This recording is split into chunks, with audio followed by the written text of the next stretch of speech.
नमस्कार मित्रों, जय हिंद, जय भारत। आप सभी का स्वागत है लेवल 6 के 8th पार्ट में। आज हम लोग पढ़ने वाले हैं फ्रैक्शंस। अभी तक हम लोगों ने पढ़ा 1 से लेके इन्फिनिटी तक नेचुरल नंबर्स होते हैं, उसमें अगर 0 मिला दिया जाए तो होल नंबर्स बन जाते हैं।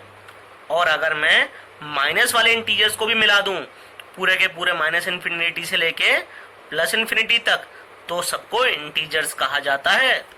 तो अब ये फ्रैक्शन है क्या? Fraction is a number representing part of a whole, यानी कि जो पूरे में से कुछ पार्ट को रिप्रेजेंट करे, that is known as fraction. The whole may be a single object और ग्रुप ऑफ ऑब्जेक्ट्स। हो सकता है होल एक ही ऑब्जेक्ट हो या फिर ग्रुप ऑफ ऑब्जेक्ट्स हो।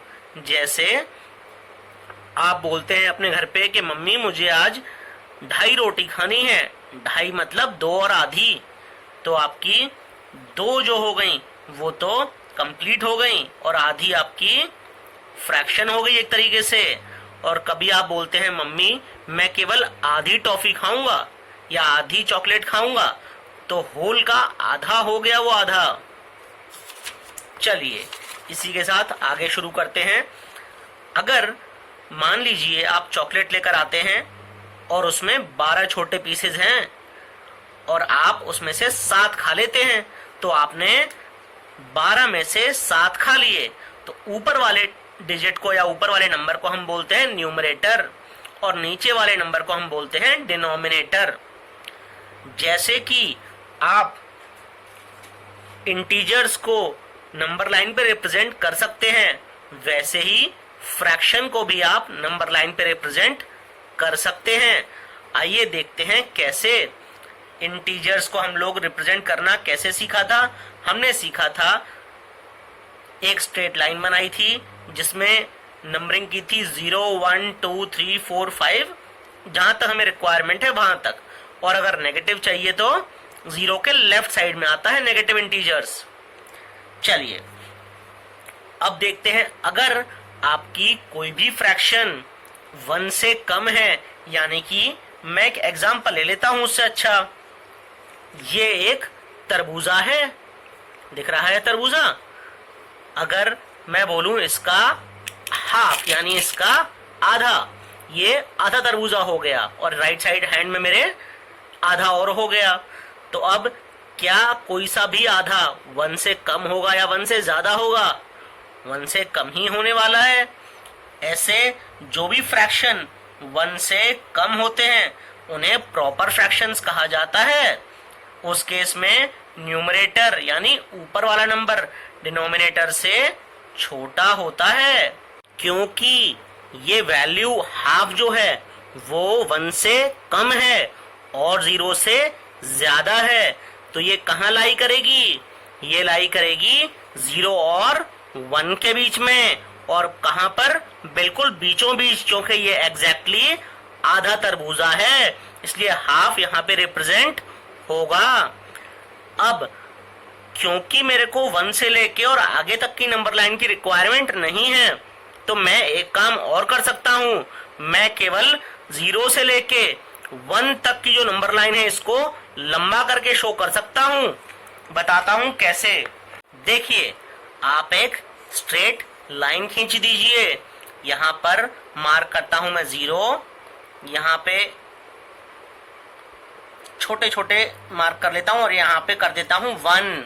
तो यानी कि आप 0 यहां और 1 यहां पे मार्क करके शो कर सकते हैं और नंबर लाइन दोनों तरफ आप एरो लगा दीजिए। नंबर लाइन कभी भी एंड नहीं होती है, क्योंकि अब एक खास चीज, अगर आप एक पूरी रोटी ले लेते हैं और उसके 4 हिस्से कर देते हैं, उन 4 हिस्सों में से आपने 3 हिस्से खा लिए, तो आपने कितना रोटी खाई? आपने खाई 1 2 3/4 रोटी।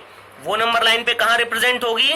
तो 0 से लेके 1 तक को 4 भागों में डिवाइड कर लीजिए, जैसे मैंने यहाँ किया हुआ है। 1 2 3 और चौथा 1 तक खुद 3 पार्ट आपने इसमें से खा लिए हैं रोटी के, तो 3/4 आपका यहां पे लाई करेगा। आइए एक और एग्जांपल समझते हैं। ये एक छोटा सा खिलौने वाला पिज्जा है। अब टोटल पीस कितने हैं इसमें? 1 2 3 4 5 और 6 पीस।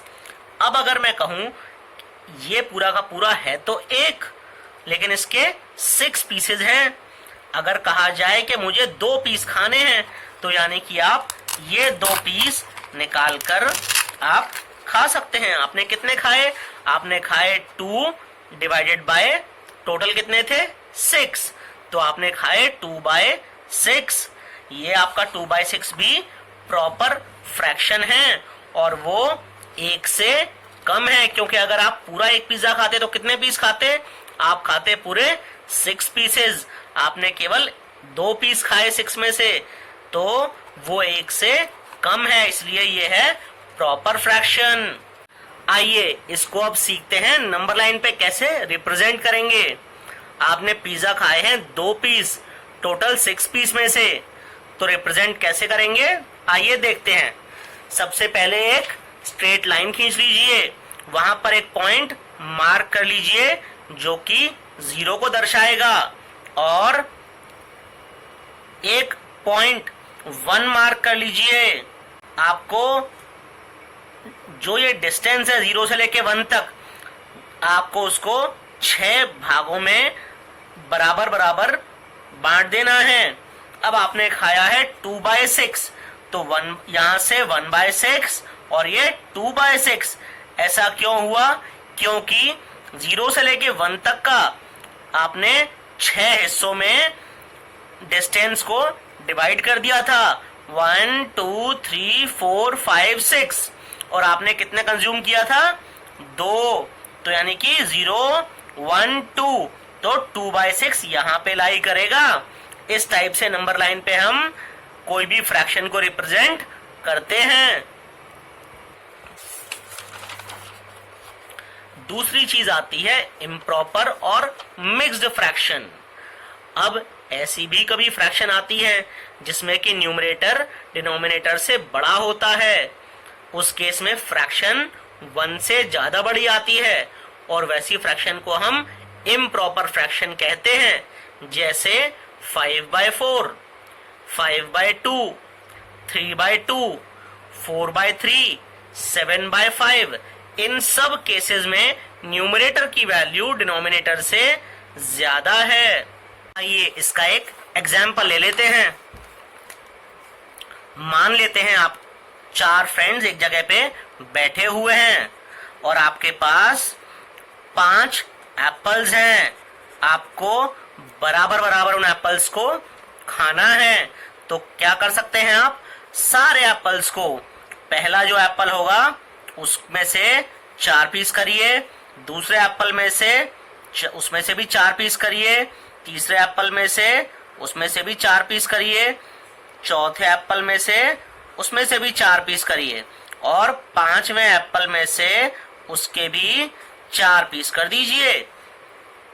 अब सबको जब हर एप्पल के 4-4 पीस हो गए हैं और आप फ्रेंड्स हैं केवल 4, तो आप हर फ्रेंड को अगर 5-5 पीस दे दें एप्पल का, तो सबको बराबर मिल जाएगा एप्पल।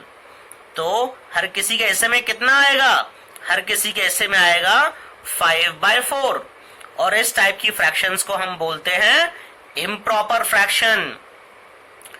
आगे की फ्रैक्शन आती है mixed fraction. Mixed fraction combination होता है एक पूरी चीज का और एक पार्ट का। जैसे कभी आप बोलते हैं अपनी मम्मी को कि माँ मैं 2.5 रोटी खाऊंगा, इसका मतलब क्या होता है? इसका मतलब होता है 2 पूरी रोटी और आधी रोटी, और तो 2 आपका होल हो गया और हाफ आपका फ्रैक्शन हो गया। इसको वापस से पुराने एग्जाम्पल से समझते हैं। आप 4 दोस्त थे और आपके पास 5 एप्पल्स थे। आपने हर एप्पल के 4 पीस ना करके सबको पूरा पूरा एक एप्पल तो सबको दे ही दिया। ये आपने रख लिया, ये आपके दूसरे फ्रेंड को दे दिया, ये आपके तीसरे फ्रेंड को, और ये वाला एप्पल चौथे फ्रेंड को, और ये वाला जो पांचवा एप्पल था आपने केवल इसके 4 पीस किए। जैसे ही आपने इसके 4 पीस किए, एक पीस आपने खुद ले लिया, दूसरा पीस आपने दूसरे फ्रेंड को दिया, तीसरा पीस आपने तीसरे फ्रेंड को दिया, और चौथा पीस चौथे फ्रेंड को दिया। तो हर किसी को कितने एप्पल मिले? एक तो पूरा मिला, और 1/4 आपको दूसरे एप्पल का मिल गया। तो ये मिक्स्ड फ्रैक्शन हो गई। 1/4 ऐड हो गया 1 में, 1/4 और 5/4 अगर आप देखेंगे ध्यान से तो दोनों ही केस में आपको बराबर एप्पल मिले हैं। इसलिए इस बात से समझ में आता है कि आप इम्प्रॉपर फ्रैक्शन को मिक्स्ड फ्रैक्शन में कन्वर्ट कर सकते हैं। आइए समझते हैं कैसे। मैंने एग्जांपल लिया है 17/4। 17 को आप डिवाइड कर दीजिए 4 से। जब आप डिवाइड करेंगे तो क्वोशिएंट आएगा 4 और रिमाइंडर बचेगा 1। तो आप इस क्वोशिएंट को कंप्लीट के फॉर्म में लिख दीजिए और रिमाइंडर को ऊपर लिख के नीचे आप अपने डिवाइजर को लिख दीजिए। इस टाइप से आप इम्प्रॉपर फ्रैक्शन को मिक्स्ड फ्रैक्शन में रिप्रेजेंट कर सकते हैं। आइए एक और एग्जांपल लेते हैं 7/3। 7 को डिवाइड करते हैं 3 से। 3 2 6, रिमाइंडर आ गया 1, तो 2 आपका होल हो गया। रिमाइंडर जो 1 है वो चला गया न्यूमरेटर में और डिनोमिनेटर में 3 का 3। इस टाइप से आप इम्प्रॉपर फ्रैक्शन को मिक्स्ड फ्रैक्शन में कन्वर्ट कर सकते हैं। आप मिक्स्ड फ्रैक्शन को भी इम्प्रॉपर फ्रैक्शन में कन्वर्ट कर सकते हैं। आइए जानते हैं कैसे। जैसे एग्जांपल है 2 3/4, तो इसका मतलब होता है 2 मल्टीप्लाइड बाय 4 प्लस 3, यानी 2 multiplied by 4 plus 3 divided by 4 का नीचे 4 ही रहेगा, तो हो जाएगा 11/4। 11/4 को हम एक बार चेक कर लेते हैं कि सही है कि नहीं है। 11 को डिवाइड करते हैं 4 से। 4 2 8, रिमाइंडर आ गया 3। तो जो क्वेश्चन था वो तो चला गया एज अ होल और आपका रिमाइंडर गया एज न्यूमरेटर और आपका डिवाइजर गया एज डिनोमिनेटर। तो 2 3/4 यही आपकी मिक्स्ड फ्रैक्शन थी, यानी कि ये बिल्कुल सही तरीका है। आप बोल सकते हैं to convert mixed fraction to improper fraction you can multiply whole number with a denominator and add a numerator to it, but you must also write denominator beneath that. Clear है?